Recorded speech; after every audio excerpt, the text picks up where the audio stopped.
Hello YouTube, welcome back to the channel. And yes, back-to-back videos on back-to-back days. It's kind of like the old days. Now in fairness, this isn't really a big topic that necessitates, it's not a breaking news thing or anything of that sort, although it is kind of interesting. It's one of those, this is one of the more of those topics that's kind of a fun one just to touch on a little bit because it makes a good kind of preamble, precursor to what's going to go on the live stream. So I think I'll find a little room in the live stream, you know, short as it is, the short as the live streams are. I'm sure we'll find a little space in there to chat about this a little bit because this is kind of an interesting thing coming to the National. Now I'm going to preface everything I'm about to say with, I don't have a problem with it in principle, but I do kind of want to talk through it a little bit. Also, I don't think this will be the only thing that SGC is going to talk about leading into the National. I do kind of expect another shoe to drop and there'd be another piece, but I do want to touch on it since this is the first one they decided to roll out. So this is here from SGC's Instagram page. So here is Peter from SGC, I believe the CEO now of these days of SGC, where he's describing kind of their plans for the National, specifically talking about a pre-grading, you know, kind of raw card grading service they're going to have at the National in lieu of a on-site grading component. So you know, as a lot of folks know, PSA is going to be doing on-site grading. That's kind of their big thing. There's going to be a big line around of folks really wanting to get their card graded and encapsulated on-site. Well, this is where SGC's version of it's going to be, where they're going to provide raw card grading. Not dissimilar to what BGS has done in the past, if you're familiar with their raw card grading service. And in the same vein, without fully committing to it, you know, not guaranteeing it, Peter was very clever at how he worded this. He basically alluded that he feels confident that if you go and submit a card through this service and then decide to go send it in to get encapsulated, he feels that the grade will come out the same, that it'll remain consistent with the pre-grade versus the grade at the end of the process with encapsulation. Now, that in of itself is not the end of the world. It's not a big deal. But where it gets kind of interesting, kind of murky, is that I was trying to think my way through and having conversation with other folks. I was trying to think my way through of what the use cases really are to it. And the only real use cases that I see here, and I'll explain some of the limitations and the pricing and all that here in a second. But out of the use cases that I could see, the only ones I really saw were more or less cards that are being transacted kind of on the show floor. It's a situation where somebody really desperately wants either authentication or they really want to do a transaction and they want some kind of an idea on grade. They want to be a little bit more confident in order to try to build a, you know, a deal, a trade, something like that. And they just decided this is their way of doing it, you know, with the on-site. Because what SGC is offering here is they're offering this, you know, raw card grading services with at $25 a card. And if you do decide to then turn around and have it sent over to SGC to actually have it fully encapsulated, then they will do it at the submission fee minus 40%.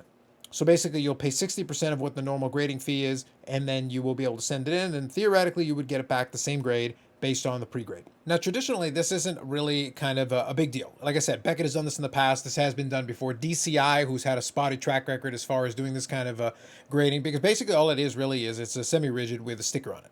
And this is no exception. It's kind of an interesting, like I said, it's kind of an interesting take on it. It's an interesting idea. Let me see if I can just scroll to the piece where he'll show off the cards. So with a little bit of editing magic, I just wanted to move you to the part of the video where he showed off basically what it is. So like I said, it's a semi-rigid with a sticker on it from SGC. Basically a way of them providing you with a grade in advance so that you know more or less what the grade should be if you were to submit it in. Again, he phrased it in a way where it's not a guarantee, but he expressed a lot of confidence that you would get the same grade. There would be consistency between the pre-grade and the grade on the other side of the equation. Now, one more wrinkle I'll throw in there for you. There is a $2,500 limit in terms of declared value. Now, remember what I said a moment ago about the use case thing? That's where it creates a bit of an issue with use cases because let's say you've got a vintage card where you're curious about authenticity. And this is kind of your way of kind of giving yourself a little bit of assurance before maybe submitting it in for a full grading. Well, the $25, you know, that sounds pretty great. But obviously, if it's a vintage card that's a little bit on the higher end, maybe one of the 50s Manals or something, well, you're not going to fall under the $2,500 declared value unless it's a really, really beat-up copy, in which case, you know, fair enough, it might still fall under that and you'd be okay. But it's one of those things where it becomes a little bit tricky and it eliminates a lot of potential use cases that would make a lot of sense as far as doing that. Doesn't mean there aren't cards that certainly would be candidates, but what we get kind of fixated on is unless you're trying to do the transaction on the show floor itself, unless that's the objective, or you want to take it to one of the trade nights, or that's what you want to do. Unless you need to make the transaction right there where you are, you could theoretically, if you overnighted some cards to SGC right now, with their turnaround times being as quick as they are, there's an outside shot that you would get it back before the National even started anyway, right now. So given the price of where, you know, the grading from SGC is currently, the benefit on this is kind of minimized. It's a case where you basically find yourself, you could submit it for $25, get an idea on what the pre-grade would be. Okay, I want to send it in. Okay, I get 40% off the grading fee. Great. So now it costs me more money to send it in and actually get it graded. And I had this extra step in the middle, when in reality, you could have just submitted it in the first place, get the grade back, and you're done. Like I said, for a lot of cars, I just don't see the value in it. That doesn't mean it's a bad idea. It just means it's kind of it's an unusual tactic, an unusual thing to do. It is better than nothing, because obviously having some kind of an on-site grading component is decent. So I can definitely see that as being a potential plus. So I'll put that under the pro column. But the $2,500 declared value kind of negates a lot of that, removes a lot of the potential utility. I could see that being an issue. And lastly, what it really does, this is maybe the biggest piece of this puzzle. Like I said, it's not a complicated thing, but this is still something to bear in mind. In reality, what it does, though, from a PR standpoint, is that SGC has made so many good moves. And since maybe the last year or so, maybe year and a half, since Peter has been kind of at the forefront of SGC, since they had that initial hiccup when they asked for that business, got slammed and had to shut the door for a little bit, and then, came back much stronger. They're doing a very good job right now, operationally, in terms of their promotion, in terms of customer service. They've done a really good job presenting themselves, being out there. But this one feels like a bit of a misstep. Not because, again, it's a bad idea. But right now, what a lot of folks are waiting on the SGC side of things, they're waiting for a price reduction. That's really what they're looking at. They're looking at, the economy has slowed down. People are allocating funds in different areas. Doesn't mean that nobody's going to send into stuff for third-party grading, because the fact is they are. But it's one of those things, they're looking for price point. What they're really looking at is not, giving me pre-grading at the national. They're looking at, hey, whether I'm going to the national or not, and I want to drop off my cards, what kind of pricing can you give me on dropping off my cards? PSA for the national and leading into the national is doing that little special promotion. Oh, but it's a 20 card minimum. Doesn't matter.